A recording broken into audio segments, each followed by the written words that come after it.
You're listening to the Build Your Wealth podcast, episode number 35. I'm sure you've heard the saying, there's nothing to fear but fear itself. On today's episode, I'll be discussing my surefire strategies to kick your comfort zone to the curb and finally get to the other side of your fears. So stay tuned.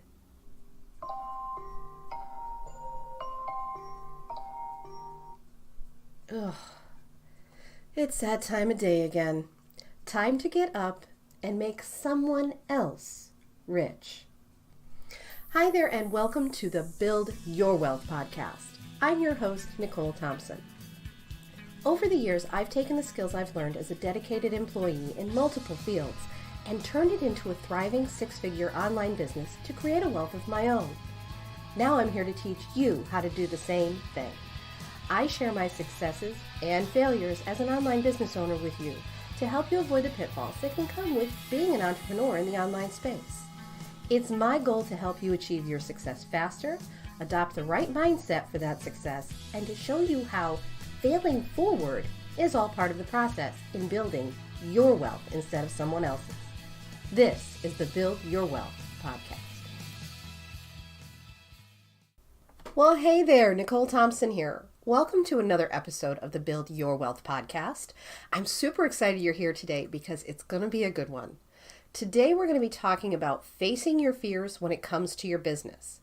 I've also created a free Kick Your Comfort Zone to the Curb action planner that will give you some real killer action steps that you can use to help push past your fears and finally get that needle moving forward in your business. You can get your free copy of my action planner by going to NicoleThompsonNow.com/fears. Okay, now let's get to the good stuff. Too many of us let our fears kill our dreams. If you find yourself dreaming about starting your own business, but you're afraid it's going to fail, or if you already have your own business, but maybe you're still playing small, then this episode is a must listen. Fear kills more dreams than failure ever will. And what it boils down to is the matter of your perspective. Your fear is nothing more than your state of mind. When you think about the last time you, in your opinion, failed at something, what was the worst thing that happened to you? Because if you're still here listening to this podcast, then failure hasn't beaten you. As of right now, in your life, you have a 100% success rate. Because you're still here. You're still listening and you're still trying, which means that you've succeeded, plain and simple.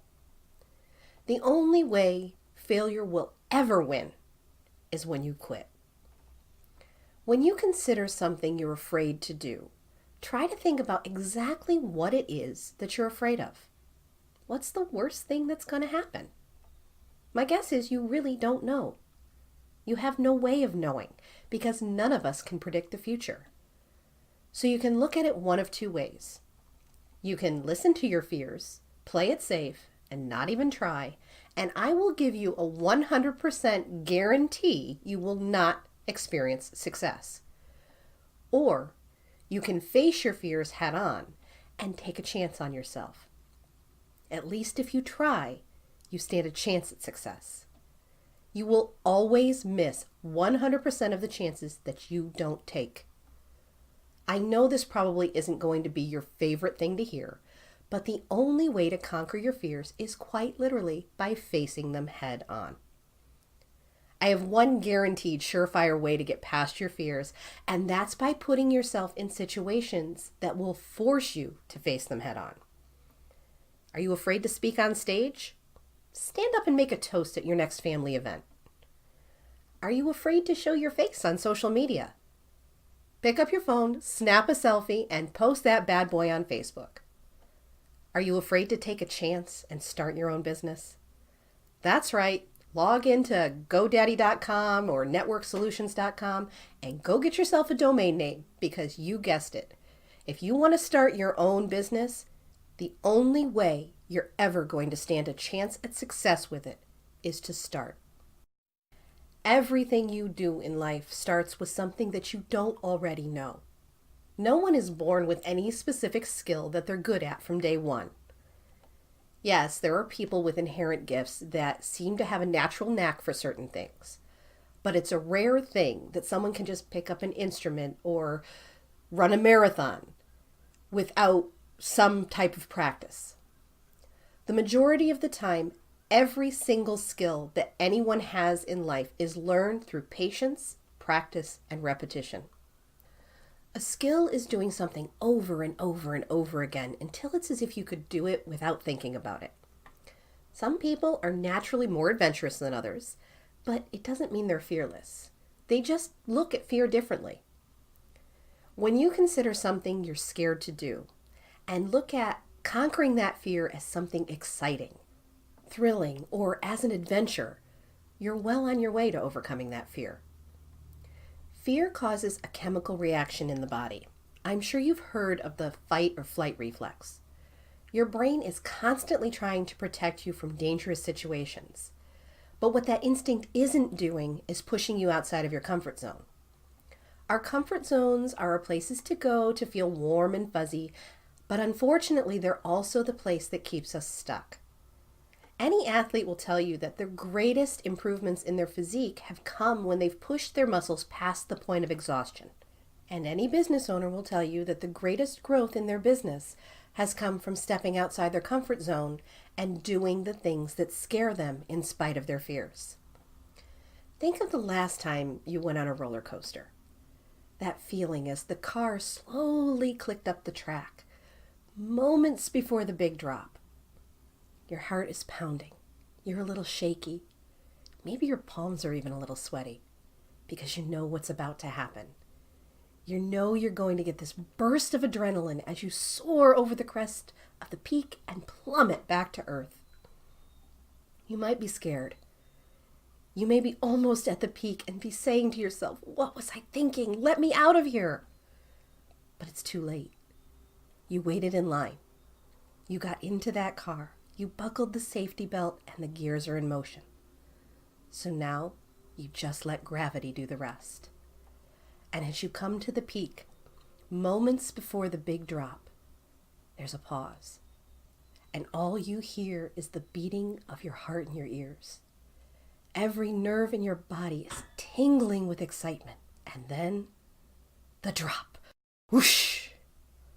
All of a sudden, your belly's up in your throat and you can't breathe for a split second. And there's this moment of weightlessness and exhilaration. As you come to the base of the hill and you wind around the next corner, your heart's racing again and the excitement is just alive in your body.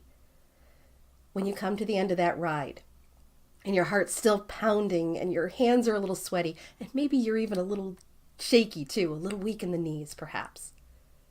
But you did it. You conquered that fear. You rode that roller coaster. You've tamed that beast. And there's a good chance, if you're anything like me, that you can't wait to get back in line to go on that ride again.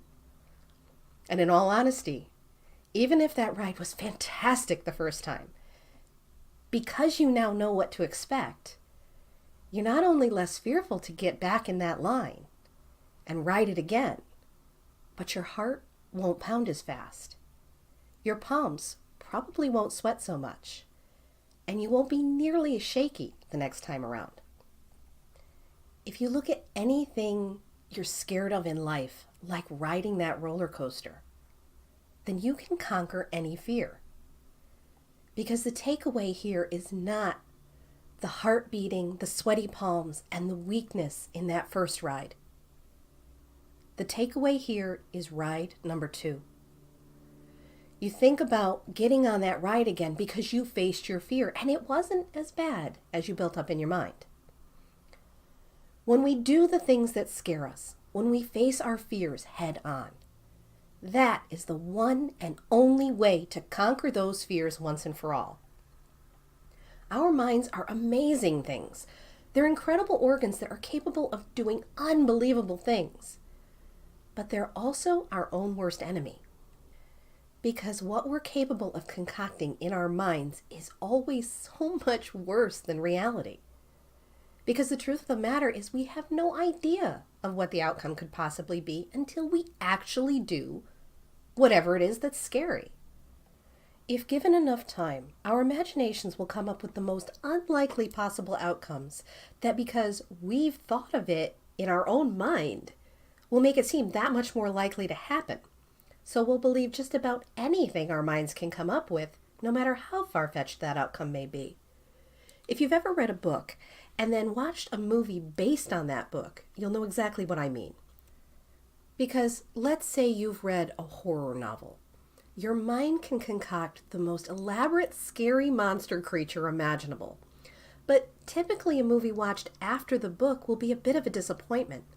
And the reason for this is that the producers of that movie can't even begin to create what we envision in our own minds. The only surefire way to overcome your fears is to get out of your mind and into the real world. To take those steps that you're afraid to take. Because the most amazing things in life lie just outside our comfort zones. And if you don't push past your fears, you'll never know what you're missing. So if you think you might be ready to do what it takes to finally break through the walls of your comfort zone, I invite you to get my free Kick Your Comfort Zone to the Curb action planner to find out what's been holding you back and get you moving that needle forward. To get my action planner, go to NicoleThompsonNow.com/fears and get ready to kick your comfort zone to the curb. Thanks so much for listening today. I'll see you next week. You've been listening to the Build Your Wealth podcast. Thank you so much for tuning in today. Make sure you don't miss an episode by subscribing to the show. I've included any links to specifics mentioned in the show notes section below so you can easily grab them there. I hope you'll consider leaving a review for me and let me know what you thought about the show. And if it helped you or resonated with you in some way, I'd love to hear about that too. Thanks again, and I'll see you over on the next episode. To your success.